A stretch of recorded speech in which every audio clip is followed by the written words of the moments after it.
When it comes to real estate, everything matters. Whether you're a realtor, homeowner, buyer, or seller, Real Estate Matters with Stewart Title is here to inform, entertain, and inspire you. Host Bill Knapik from Stewart Title will talk with guests about what really matters when it comes to owning, buying, and selling real estate. Real Estate Matters with Stewart Title starts right now. Here's your host, Bill Knapik. And welcome to the show, Real Estate Matters with Stewart Title. Thank you so much for tuning in today. As always, an extra special show. So whether you're listening right here in Houston, Texas, San Diego, you might be in Anchorage, Alaska, it doesn't matter. We have a very, very special guest today. He is the one and only Dr. Ted C. Jones. 21 years at Stewart Title. He is our chief economist. And for 10 years, he was the chief economist at the Real Estate Center at Texas A&M. People have heard of that university. Let's welcome him to the show right now. Dr. Jones, welcome. Well, howdy, y'all. It's nice to be back in some warm weather. I was in the Pacific, Alaska last week, basically in Idaho. And, one of the mornings when you get up at 25 below zero, wow, and it's still dark outside at 9:30 in the morning, you think we're having great weather in Texas, even if it's been cold, who cares? Well, that's right. We were in a panic right here in Houston when it was, 30. Well, I did have to cover up my citrus trees, so that's right, yeah. Exactly. Well, Ted, so glad to have you back on the show. As always, I say this, you are the eighth wonder in the real estate world, and you are such a powerful resource to Stewart Title, and your passion for real estate, it's just legendary. So we're, as always, glad to have you. Let's tell people a little bit, since you mentioned Alaska, give us a little bit of a word. We'll start out with the economy in Alaska and the real estate in Alaska. They have houses up there, too. They have houses and what have you. Alaska is having some tough economic times right now.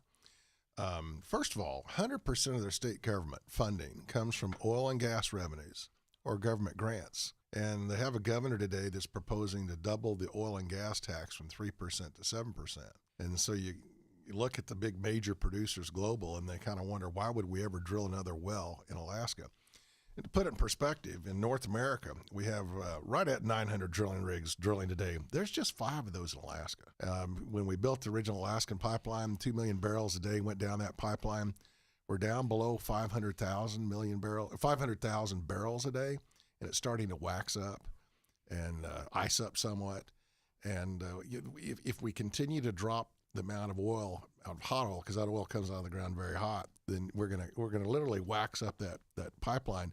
You're gonna have the world's longest tube of chapstick if that takes place. Oh my God! And even more worrisome about that is that they agreed when they built the Trans-Alaska Pipeline, if ever they stopped using it, they would remove it. And I guarantee you today it's going to be very difficult to get those permits to put it back in if that were to happen. So just in Anchorage alone, for example. Is Anchorage the biggest city there? Anchorage is the largest city and accounts for about half of the payroll jobs in the state. They lost 1,300 jobs in the last 12 months. They're one of only 2 states in the country that's losing jobs in the last 12 months. That's down to not quite 0.75% in jobs, but it's tough, economically speaking. That's happened.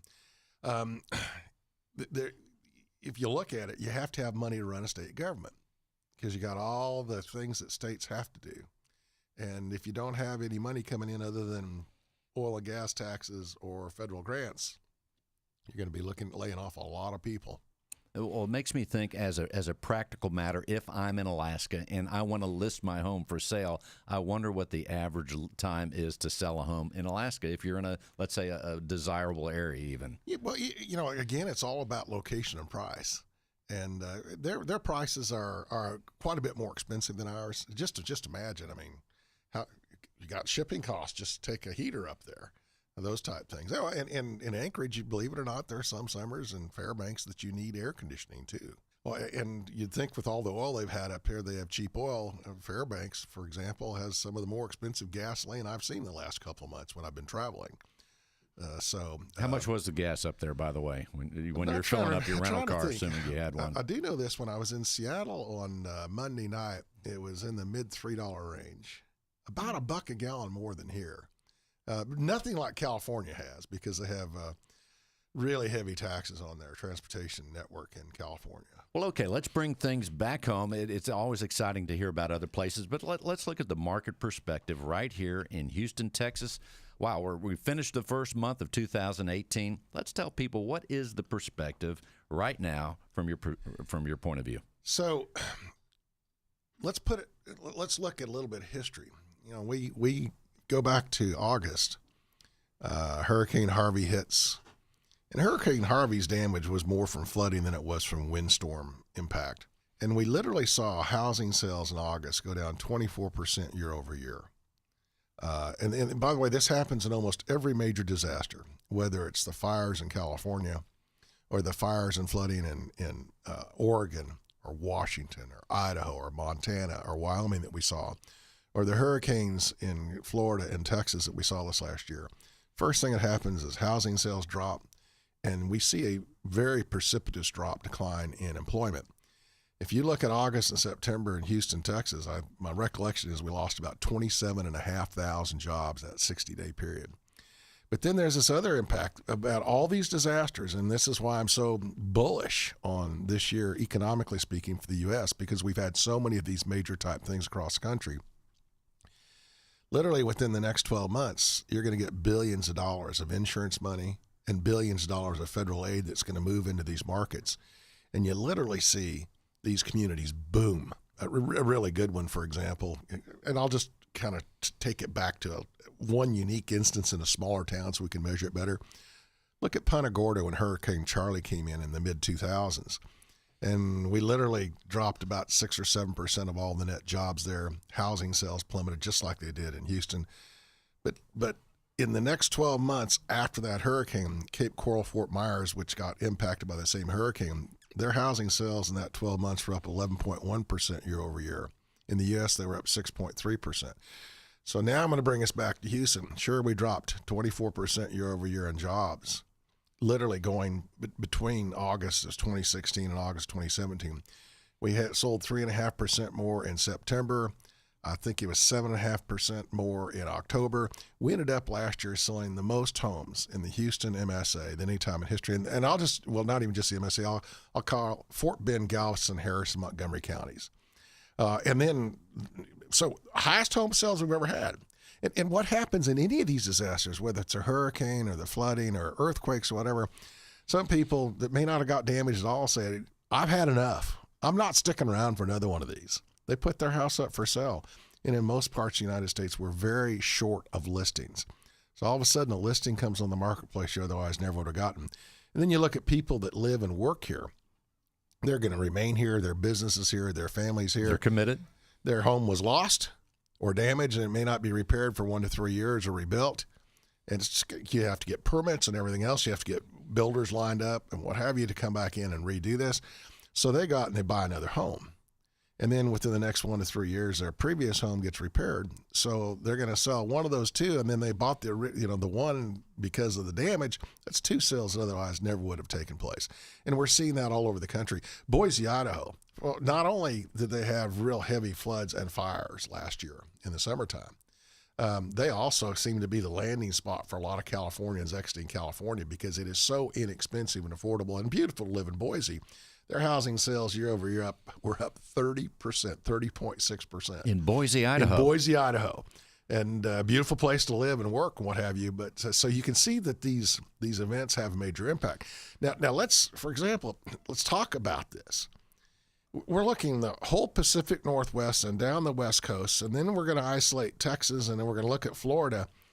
You want to talk about a major component of population we've just covered that's going to literally do so much better this year than otherwise. It's going to spill over to the entire U.S. economy. Florida, we shut down Florida for 2 weeks. I was there just before Hurricane Irma hit. Went in to give a speech that never happened, 2 speeches that never happened because they canceled, and then I couldn't get a flight out. And I finally did get home, which was great. Florida just reported, Florida Realtors, their housing sales year over year were up 1.7%. Their single-family home values went up 8%, and condo and townhouse sales went up in the mid-7% range. So don't go out and pray for disaster, but understand that it does have positive impact in most circumstances. So it sounds like, simply put, there's a calm, there's a storm, there's a calm in the market, and then there's a storm in the market, in a way. And just look at this economic boom. From the day of Hurricane Harvey, and then I'll just talk Houston, day of Hurricane Harvey until the 1st of March, the estimate is that we will end up renting out another 2 million hotel room nights than they otherwise would have rented out. Now, those people, they're insurance adjusters, they're they're federal, they're contractors, and they were here, but they did their Christmas shopping here before they went back home. Some of those people end up always relocating where they've just worked because they like it. And so our retail sales benefited, our restaurants and hotels are benefiting absolutely every day. Car rental companies, you need to understand the impact of these things. And even though it came from a bad thing, you understand that bad news gives you good news in the long run. When God gives you lemons, make lemonade, and that's what the economy does, these type of events. There's no question about it. The ripple effect, and as you describe it in this analytical way, that's right. Even the Home Depots, the Lowe's, the hardware stores. I mean, it's incredible how that has the drywall people, not to mention just drywall, but there's so many things that happen from that. And as I was driving in today, as I always do, there are so many people on the Katy Freeway and other freeways, but I'm traveling east on the Katy Freeway, and I'm just thinking about it for some reason. Sure, there's a lot of cars like all the time, but look at all these cars. If I were to be in a helicopter and count them, there's thousands at any given time all over the freeways. It's fascinating what's going on here. Well, and remember in Houston, because of Harvey, we ended up destroying 500,000 vehicles. That's right. So while we actually saw car sales declining, they went up dramatically in the last 3 months of last year. Oh, by the way, for everyone listening out there, if you go to a car auction, there's this real sweet thing from Texas selling real cheap that's used. Don't buy it. It's probably been underwater. Now, I do want to mention real quick, I'm going to go back to housing sales because we're talking the overall economy and how quickly things like technology and everything else changes. We're still looking at oil this morning, I think sub $60 a barrel oil, so somewhere in that range. And just you go back to June of 2014, and oil was $120 a barrel. And I live in the global technology oil field and support services and drilling and exploration in the world here in Houston, Texas. And yet our $1 million plus housing sales last year in those 4 counties, again, Fort Bend, Galveston, Harris, Montgomery, those sales were up $1 million, up 11% from the prior year. And at $1,501 million, $1 million plus single family dwellings. I'll give you an example. When oil was back at $120 a barrel, we sold 1,383, and we sold 1,500 last year. So technology's changed the oil and gas business, and the economy's diversified, and things are good across the country, folks. And that brings us to, it's pretty good, it's exciting. What's the outlook, Ted? Let's keep it in Houston for right now. What's the outlook from now, say, till the end of the year? Well, outlook this year, assuming we don't have another interim Charlie or Ike or Irma, I'm very, very bullish about this. We literally see the rig counts going up. Like I say, there's 900 of them in North America. I think roughly 300 of those are in Texas. And all that support and service for those rigs and then future production, it's centered right here. I do need to talk about the tax law changes we've made. Now, again, we'll talk about Houston, Texas. And I heard a lot of people saying we were going to really hurt the market, harm the market, if we reduce mortgage interest deductibility. What it was before the tax law change, you could deduct up to $1 million of loan amount. You could deduct that interest payment from your federal income taxes. And they ended up cutting it to $750,000. And again, we had a lot of economists and trade associations. One of them said, from National Association of Realtors, said home values would drop 5 to 21% across the country. So let's look at it in perspective. First of all, before this event, we only had a little over 600,000 total mortgage loans in the United States above $1 million. When you think you got 70 million homes that are owner occupied, and you got 600,000 and change that are above $1 million, that's not a big deal. Now let's look at the $750,000 impact. And I'll bring this one back to Houston, and then we'll say how bad it is in some other areas. $750,000 loan, if you put 20% down, says that sales price is actually $937,500. Shoot, 2.75%, 2.75% of the home sales in Houston were above that number last year. We're above $1 million. So it's just not a big number. Now, I do want to talk about for those of you all that may already have a mortgage loan on your primary and secondary dwelling that's $1 million. You're okay. The Congress, in good wisdom, they grandfathered that in for you. You can continue to deduct it. The Congress in no way wanted to have anyone lose a tax benefit, tax deduction, that would force them to lose their home. So that's good news. Now let's kind of look at the flip side of it. There's another thing. We call it mortgage interest deduction, and we also call it SALT, state and local taxes. And this will hurt us somewhat, a little bit in Houston, but most people know. Because we have extremely high property taxes in Texas, and that's because we don't have a state income tax or for personal or corporations. You go to a state such as California, now we're limited to deducting between your property taxes, your retail sales taxes, and your income taxes $10,000. You go to California, at $1 million, you hit a 13.5% state income tax rate. And so many of these people, there's a reason we did this, I do believe, because principle of equalization. Because they were able to deduct their state income taxes, if you were a person that lived in for example, Texas or Florida or Tennessee where there's no state income tax at all, if you looked at someone that lived in states with very high state income taxes, such as New York, New Jersey, or California, if we both made the same amount of money, we people, those of us in the no income tax states, ended up paying more federal income taxes than the same person making the same money in California because they could deduct. Notice I said federal taxes.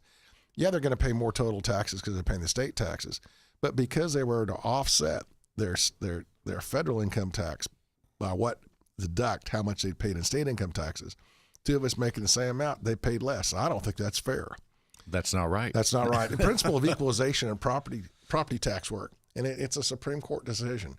Basically, this principle of equalization states that, let's say my house is worth $500,000, and my property taxes are $400,000. Should I appeal my property taxes? Well, you'd say, heck no, Ted, because it's worth $100,000 more than what they're assessed at.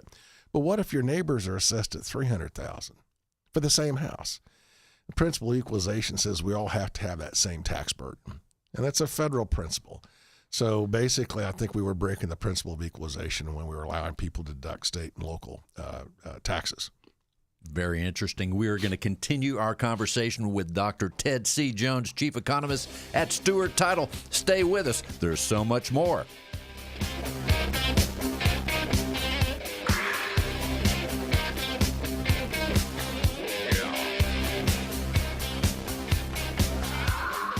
Most people don't know that Stewart offers business, home, and auto insurance. In fact, Stewart Insurance and Risk Management has been doing that and more for over 10 years. And they partner with many leading insurance companies to offer great rates. They're a national insurance agency operating in all 50 states, delivering a broad range of insurance products. Whether you need a home insurance quote for a client's home closing or your own insurance needs, you can count on them. Call 866-845-4676. That's 866-845-4676. Stewart Insurance and Risk Management is here to help.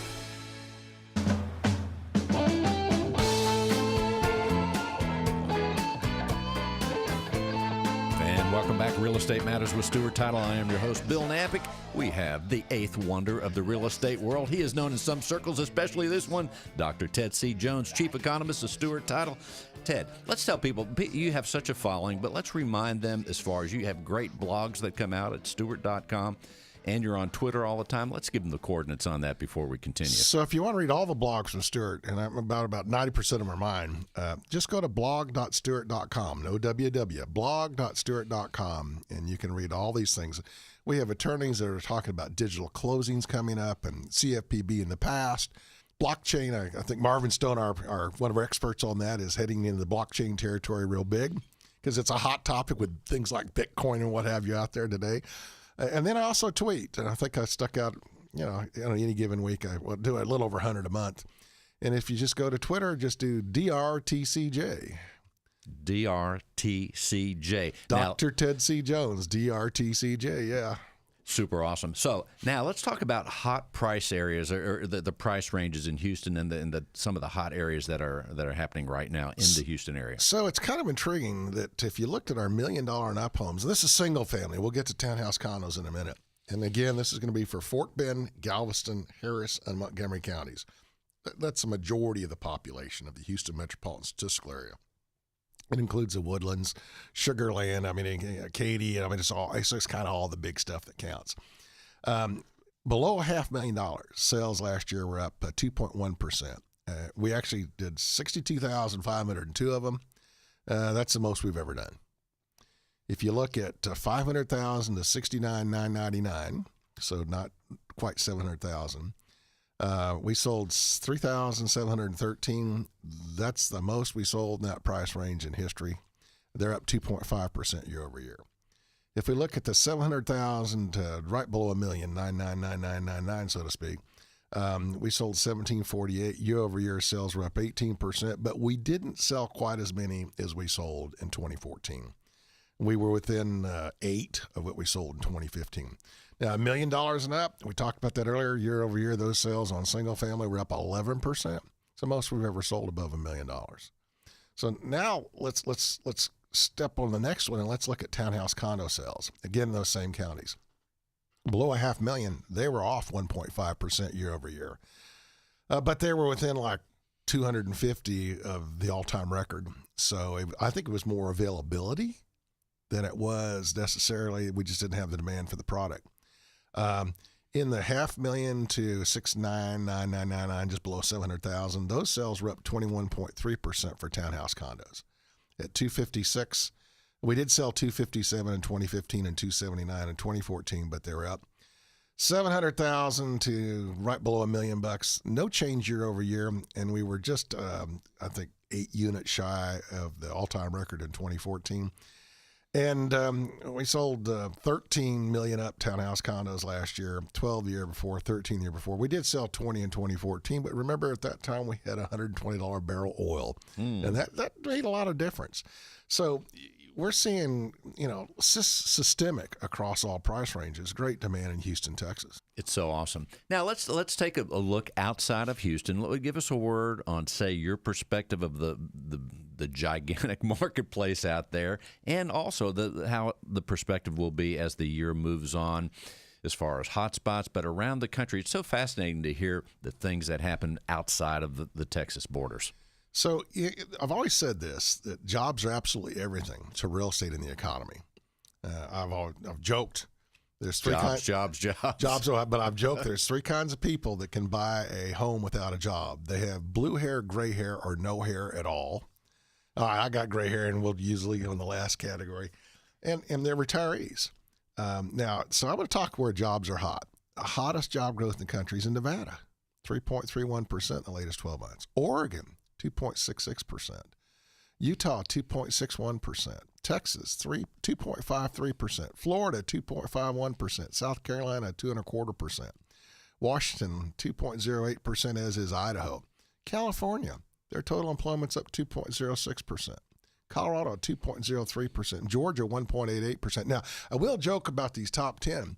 5 of the states in the top 10 do have legalized marijuana. Okay. But just to show you that's not the cause, there's 2 states in the country that are losing jobs. Alaska lost almost 0.7% of all their jobs. Delaware down 13/100%, and Alaska does have legalized marijuana. So I don't think you can equate it to that, but I think you can equate it to technology. I think you can equate it to places where people want to live. I think you can equate it to the can-do attitude on a lot of the states where it's kind of right-to-work states and what have you. But our economy's doing really well out there. Oh, and I do want to talk about the economy real quick and why I'm so bullish on this year. It's the corporate tax rate. You cut it from 35% to 21%. And of course, we heard real quick that, I'll just show you the extremes. Republicans said everyone's going to win from this. That's not true. There are some people that will pay more taxes. Democrats said only the top 1% will win. That's not true. And if you want to get down to it, one of my favorite reads every morning is USA Today. And the reason I like it, because it's kind of middle of the road. I'm one of the guys every morning that watches 30 minutes of Fox and 30 minutes MSNBC. Everyone ought to hear from both sides. You will hear fake news from both sides. You will hate one of them. Your pick. I don't care which one you hate. But walk both sides. And I think USA Today does that well. But on January 16th, USA Today, it's just when the new tax rates were coming out. And the IRS was telling the employee, here's how much you have to withhold from everyone's taxes. And USA Today summarized, and they used Motley Fool data, and they're a good respected investment advisor. They estimated that 90% of Americans would have more in their next take-home paycheck. And lo and behold, they did. So now let's look from the corporate. So first of all, it's a 90% win. A lot better than Democrats, 1%, a little bit less than Republicans, 100%. And now let's look at the corporate tax rate. And you're going to say, Ted, that's only the fat cats, it's only the big guys, it's the rich people, top 1%ers. That's not true. Anyone in this country who has a 401k that has any stock, and we'll just talk about what it does to a company. And I'll just use Stewart. We're traded on the New York Stock Exchange, ticker's STC. In 2016, our effective tax rate was 39% corporate tax. Now, I know it's only 35% in the U.S., but we have, you got state and local taxes and foreign taxes and what have you. Our CFO said in the Q4 earnings call last week that he thought that our looking for, again, it was an estimate, not to be relied on. He says, we believe our go-forward effective tax rate is going to be between 24 and 25%. We don't make 10% return on our gross revenues. A lot of companies don't. And if you reduce your corporate tax that much, now you know why Walmart is raising their lowered income salaried people from $11 an hour to $15 an hour. That's massive to them. I mean, think about the percentage increase. And you hear about ExxonMobil saying they're going to invest just in Texas and New Mexico alone $50 billion over the next few years. Because that, you hear Apple Computer saying we're going to bring back $200 billion of profits that are sitting overseas, and they didn't get brought back before because they'd had to pay 35% corporate tax. Now, they will pay $24 billion of taxes at a 12% rate, but that's $24 billion. Had we not cut the corporate tax rate, we never would have gotten our coffers. So I'm really bullish about what it's going to do to America, because most of the people, majority, are going to have more money in their pocket. We're going to have more money in our retirement accounts. Why do you think the stock market's gone up? It has been on anticipation of a cut in the corporate tax rate. I guarantee you that's driving a lot of it. Just this past week, Federal Reserve Bank released that inflation just in January was 0.5%. Now, if that were to occur for the next 12 months, that's a 6% inflation rate, which means because of inflation, we're going to pay everyone more. And if you have more money in your pocket, you buy more. And retail sales, which are already at the highest they've ever been, adjusted for both inflation and seasonality, retail sales are just going to boom, folks. So is the housing market. So in most areas. And again, we are going to see probably some high tax individuals in California and New York and New Jersey going to go to a lower tax state. And that could be what's driving Boise, Idaho, for example, right now with their phenomenal job growth rate and housing sales increase. That sounds fascinating. Also, when you talked about the job growth, most of them, except for Florida and Georgia and the Carolina, they're all west of the Mississippi. So I find that fascinating, kind of like in the early part of our country, the go west young man kind of mode. But it is fascinating to see that. But I must ask, as we have not talked about New York State, New England, what's going on up there? Well, New York's job growth. And, of course, there's New York City and New York State. So those two different things. I'll just do New York State because I got my state chart up right now. Job growth in the U.S. for the 12 months ending December 31st, 2017. U.S. is 1.41%. New York was 1.04%. You want to go to New Jersey, job growth, less than 0.6%. Connecticut, less than 0.5%. So Connecticut's job growth rate was less than a third of what the U.S. was. And we want to talk about our U.S. job growth rate because I would tell you, under normal circumstances, that a 1.41% job growth rate's anemic. And how come I'm so bullish? And we'll talk about that in a second. You go to West Virginia, 0.17% job growth rate. Vermont, 0.8% job growth rate. I mean, these are Maine, 0.81, 81/100% job growth rate. Those are awful numbers. And what we're seeing is that people indeed, we're going where technology is. Let me come down that top 10 list, and let me list the states that have major technology centers. Nevada's number 1, major technology. Oregon's number 2, major technology. Utah number 3. If you look at Provo, Orem, and Salt Lake City, it's become one of the really neat technology centers in the United States of America. Colorado, you got Fort Collins, Colorado. That's a major technology center. Hewlett-Packard's been there for 40-some years. Most people don't realize this stuff. California, Palo Alto, major technology centers. Washington is where Microsoft's fund, major technology. I'm talking the top 10 states. So you see technology, and it becomes a major play in this.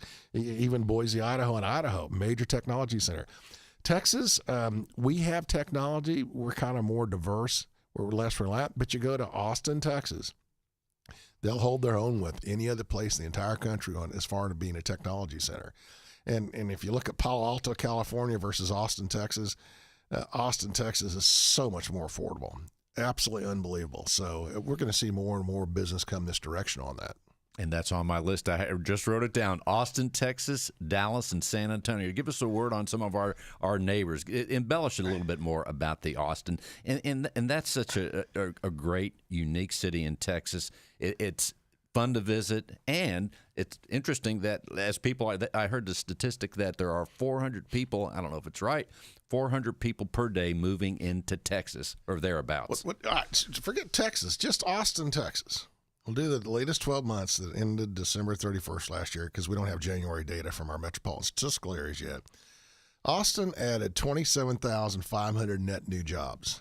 Now, I grew up in Montrose, Colorado. We had around 5,000. You added 5 of my hometowns last year. Now that job growth rate's 2.70%. College Station, 2.86% job growth rate. I mean, that's a lot of double jobs. The U.S.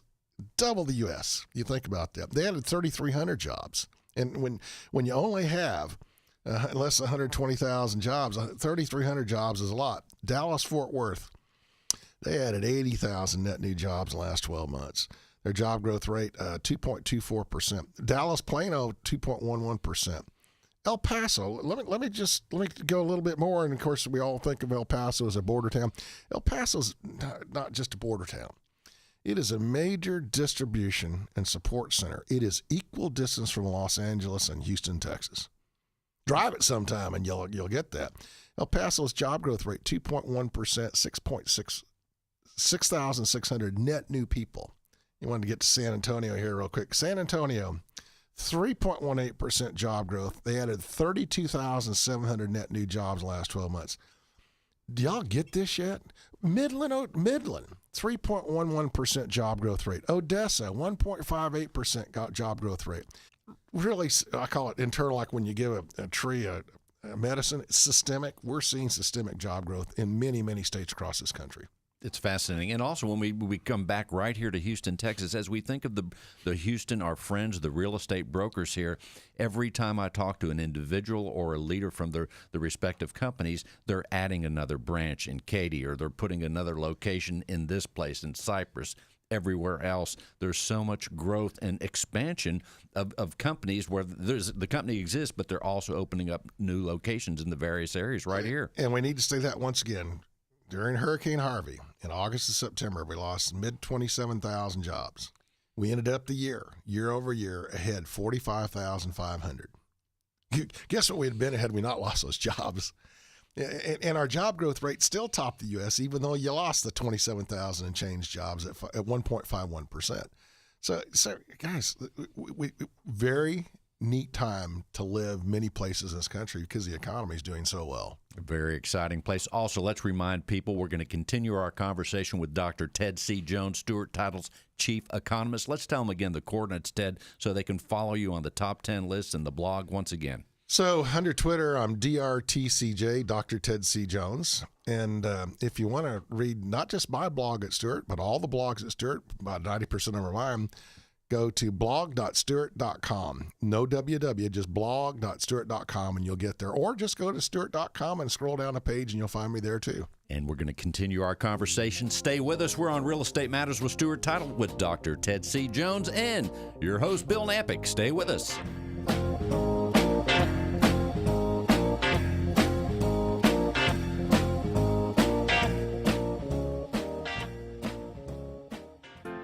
Stewart Title continues to serve real estate professionals, buyers, and sellers all over Houston. The Stewart Kirby Drive office has moved to Kirby Grove at 2925 Richmond Avenue, with beautiful views to enhance your closing, and of course the A-team of professionals, Sanford Real, Lauren Reed, and Bree Nodal.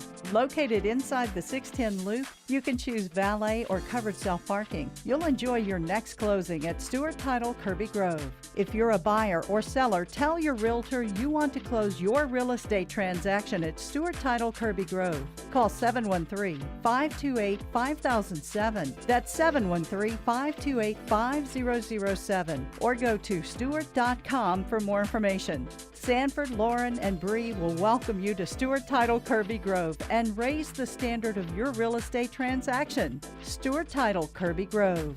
And we are with Michelle Steffen with Stewart Insurance and Risk Management. Michelle, welcome to the show. Thank you, Bill. Super awesome to see you again and have you on the show to talk about insurance. And recently we had Tom Carpentier, your president at Stewart Insurance and Risk Management, talk about being properly insured. And that's so important. Let's tell people some of the things they need to think about. Yeah, we have our home, we have our car insurance or whatever else, but we want to have not just a policy, but to have the right policy. Absolutely. So I think the first thing that I would say is that being properly insured is different for everybody. There's not a one-size-fits-all for everybody. So it's unique to the situation, it's unique to the home, it's unique to the individual. So we really need to evaluate the entire risk, which means everything that needs insurance, and then identify the best product for their needs. And that is a great point because everybody's situation is different. And not only that, our situations may change from the beginning of the year till the end. Definitely. There are life experiences, there are life events that change the risk as we know it. So mortgagee changes, so people refinancing, they need to have their policy updated. It's potentially a great opportunity to evaluate the coverage and see where there may be some holes in the risk and coverage. Let's say someone's talking to you, Michelle, about their home and homeowner's insurance. What are some of the questions you may ask to determine this proper coverage? So for individuals who have children, there are some innate risks with kids, right? Their friends over at their house, potentially having trampolines or items like that. I'm seeing more trampolines. I just saw one yesterday, and a kid was on it, bouncing Absolutely. up and down. And I mean, it's great for kids, right? But it's potentially catastrophic for the parents if the trampoline in the backyard is left unattended and the gate is unlocked and kids come in. Then that's a potential liability exposure for that parent. So we evaluate things like that. We talk to them about their teenagers who may be becoming licensed drivers in the next few years, and we have those conversations, let them know what the risks are in advance, and then find coverage solutions for them as well.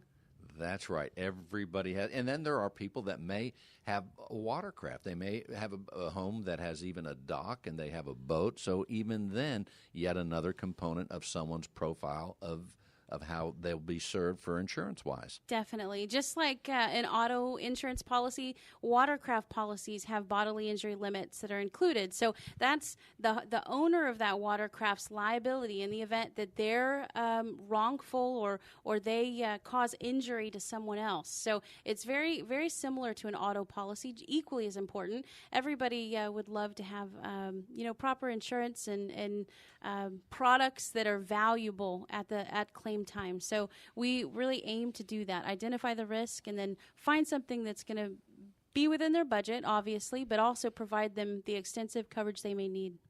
And I was thinking, it's funny, I was thinking about a home that I just recently sold that I lived in for 12 years. And, of course, there's a lot of things I miss about that home. However, I was thinking about it just the other day walking the dogs, and that is One of the things I do not miss was a potential liability in that home.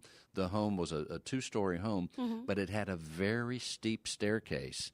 And fortunately, there was never an accident in the time I was there. But every now and then I thought, boy, if someone were to fall down these wooden stairs at this angle and the height, absolutely, I thought, man, that could be trouble, and I don't know how I would be covered for that. Definitely. But accidents do happen. They do. So you have personal liability, which is the first, I think, method of defense, if you will, for homeowners who have essentially visitors on their property have been injured. But there's also a no-fault coverage called medical payments to others. So it means it doesn't matter if the homeowner is necessarily faulted or not faulted, but it's a quick no-fault coverage that somebody could receive reimbursement for their out-of-pocket costs if somebody's injured. So that's the first line of defense, really, is the medical payments. Up from that would be the personal liability, which is typically a higher limit. I just thought of something also, and that is, let's say we have people working at our house, and let's take someone a company that is a cleaning company, and they're insured and accredited or whatever the designations are, but they have people come periodically to clean our home. Number two, let's say we have a yard person to take care of our yard, and even if we have a pool, we may have a pool person come by as well. But if any of those individuals or their team are hurt on our property, that's where insurance kicks in. Definitely. So we need to be mindful of those exposures. Definitely. And in fact, in Texas, it's not quite as big an issue as it is in other states. As an example, California, if you don't specifically have that coverage listed for domestic workers, then the coverage isn't available. So you have to indicate that on your coverage. In Texas, fortunately, we don't have to include that. It's part of the personal liability. Again, a domestic worker is not somebody who lives on the property, but occasionally visits the property to do works for earning. So that's something to consider. Absolutely. That's why you should always consider your liability insurance limits up to $500,000, and then an umbrella policy which provides the excess of that. And I'm glad you mentioned about California and other states. We'll remind people, certainly most of our listeners are maybe right here in Houston. We're broadcast from Houston, Texas. However, people can buy Stewart Insurance and Risk Management, your home, your auto policies, umbrella policies in any of the states. They could be in Pennsylvania listening right now and choose to use you for their home or auto or anything else. That would be awesome. We'd love the opportunity to work with them and identify some of those risks. Again, it's different in every state. So areas like Pennsylvania may deal with snow, the weight of ice, sleet, freezing, things like that, way more than we would in Houston, Texas. So we consider all of those risks, and our agents are super prepared to have those conversations. Indeed. I grew up in Pennsylvania, and cars are slipping around there all the time in the ice and the snow. And, of course, people can go to Stewart.com to see the full menu of insurance offerings right there on the first page, but they can also call. What's the number, Michelle? 866-798-2827. Again, 866-798-2827. We look forward to speaking with you. Ladies and gentlemen, Michelle Steffen, Stewart Insurance and Risk Management. Thank you, Michelle. No problem. Thanks, Bill.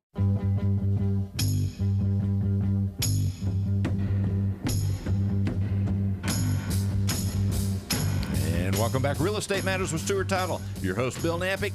And now he's back, Dr. Ted C. Jones, Chief Economist and the eighth wonder of the real estate world for Stewart Title. Ted, welcome back. Honored to be back here. All right. Well, let's tell people. You are so passionate, and it's contagious. I get passionate about it. I get excited about living in Texas, most of all, and hearing about what's going on all the time. You draw audiences. How many times throughout the course of the year? We're in January, but I think you've spoken, I bet, already 50 times. I don't know if that's right. Maybe not 50, but I'll do 125 to 180 speeches this year, presentations. It's unbelievable. Right here in Houston, I could probably count off 10, and you even have one upcoming here in March. I think it's March 9th. I'm going to put that out there as a teaser. If you're interested in seeing Ted right here in Houston, near our corporate office in the Post Oak area, you can reach out to Keaton Kaner right there at Fine Properties. So check him out. You're going to see Ted in person. I don't know if sometimes you're even signing autographs. I don't know. No, Not the yet. only autograph they ever won is a check or a credit card receipt thus far, unfortunately. So there you go. Well, let's tell people some of the things you've mentioned. They see the top 10. Give me a favorite, your your recent top 10 list. You've had a few out there. Give me some of your. I'm sure you like some more than others. Give us a favorite top 10 you've had lately. This past week on the blog, you'll read the top 10 most romantic cities for dating. And there you go. It was a unique study. It was done by apartmentlist.com. And it'll be neat for people to see where it is. And for me, I've been happily married for 43 years. I married well. My wife did not. I can prove that.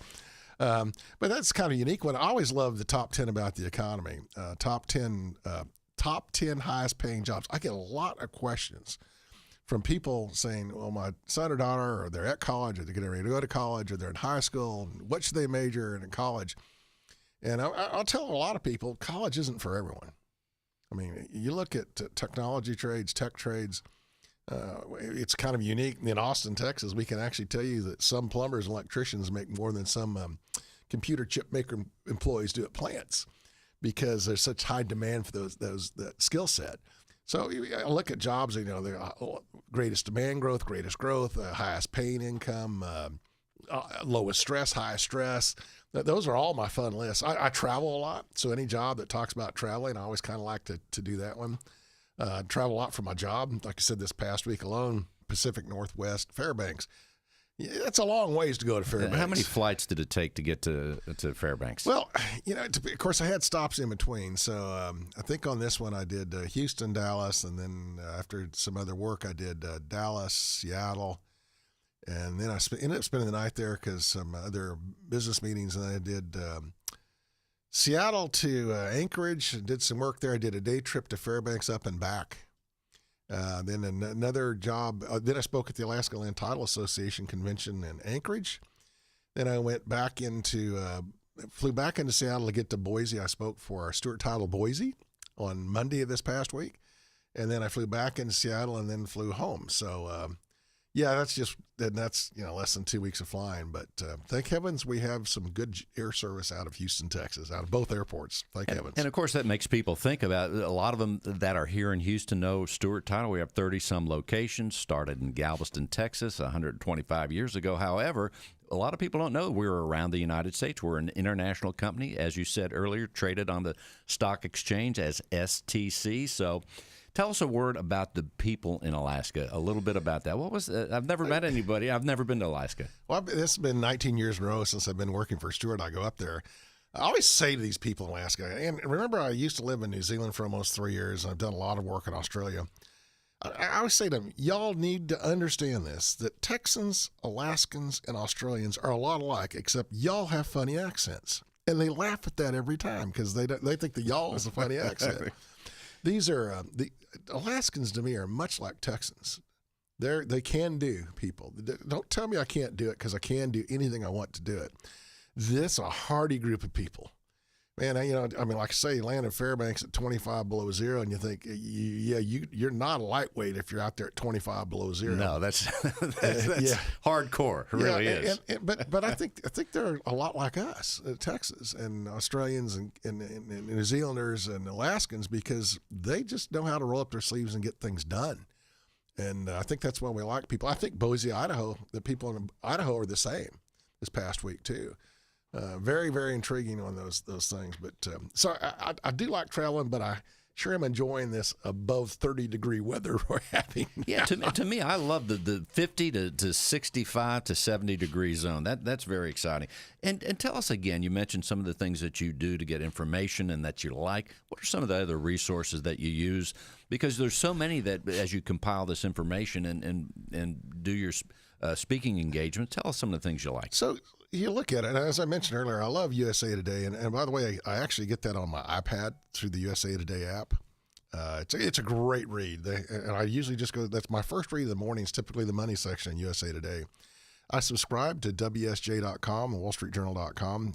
No reason for me to ever get anything in print because I haven't been in my office in 2 weeks, and if you're not there, you come back to foot tall pile of newspapers that are all obsolete because it's all old data. I love reading Realtor.com. I love NAR.Realtor. NAR.Realtor is the National Association of Realtors website, and it features their research and other information and statistics such as that.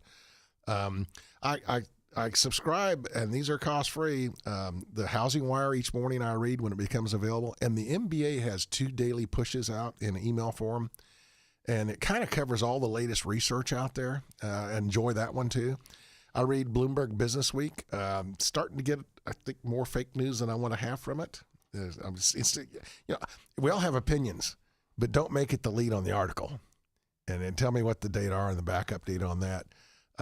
As I told you, I watch MSNBC and Fox News both every morning. You'll hear fake news on both sides. I do a lot of research. National Association of Home Builders has a daily email push right now, and if NAR hasn't picked up the research on it, they have. And so you get to read up, and you don't have to do all this work, but you can be kind of current on all that's taking place at that point in time. And I enjoy, you mentioned the Wall Street Journal. I do get the print edition and sometimes look at it on the computer, but I love the Friday real estate section, the mansion section, and I also enjoy Robbie Briggs, how he has that advertisement every week for up teen years now. In fact, he's been a guest on the show. But that is just fascinating, the kind of things they bring forth. Also, I read a lot on commercial real estate. And I'm going to read something on, I'll tell you about, I read something on real estate that everyone's going to say, I do the big yawn. I've done a lot of property tax work in years past and decades past, and it's always neat to see what's going on in the property tax world. As tax has changed, whether it goes from deductibility or anything else, it's going to impact us all. And we depart now from the economy and Economist stuff. However, Ted, we are in Houston, Texas, an exciting city, a great restaurant city. Once again, as we think of some of the things, and I know you get great dinners as you go out there and travel. However, when you come back home, tell us about some of the dinners you might have enjoyed lately. Or I'm still going to come back here. My wife has a food allergy, so we have to be really careful where she eats. And I love both Landry's and Papa's. She has never had any gluten issues at either of those restaurants. I think I'll put those restaurants up against any in the world. Now, this past week, I did have some absolutely incredible halibut in Alaska. Wow. And later this summer, I spent 2 weeks up in New England working at all of our, kind of like did last week, multiple speeches in a week. And Mabel's Lobster Claw at Kennebunkport, Maine. Oh, man, there's just absolutely nothing better. They don't even put the lobsters in the refrigerator. They go straight off the boat that were just taken out of the traps, right in the back of the restaurant, and you can't beat it. It's absolutely incredible. And, of course, last time we were there, President George Bush, 41, was there, and his crew. It's neat to see people like that enjoying local. I like to call them hole-in-the-wall places. That's what I love, that are different. We're good on that. I just love it. So awesome. Dr. Ted C. Jones, Chief Economist at Stewart Title. Ted, once again, let's tell them the coordinates, how they can follow you, the top 10 lists, and everything else. If you want to read all the Stewart blogs, blog.stewart.com, no www. And on Twitter, DRTCJ, Dr. Ted C. Jones. In fact, you had a recent tweet about the interest rates, and I think people were guessing what they're going to end up. What was your prediction? Well, my prediction is we're going to be between 5 and 5.3%. And a lot of people, I think I may have been the only one. I'm not sure because I haven't looked at it in a couple of days now. But, I think we're going to be 5.3%. A lot of people don't think it's going to change where it is. Rates are going no place but up, folks. And you heard it right here. Real Estate Matters with Stewart Title. Thank you so much for listening. Dr. Ted C. Jones, the eighth wonder of the real estate world. You can hear more. If you want to hear it again, go to Stewart.com/Houston. Once again, Stewart.com/Houston. You can hear all the shows and this one again and again. Thanks for listening. We'll see you next week.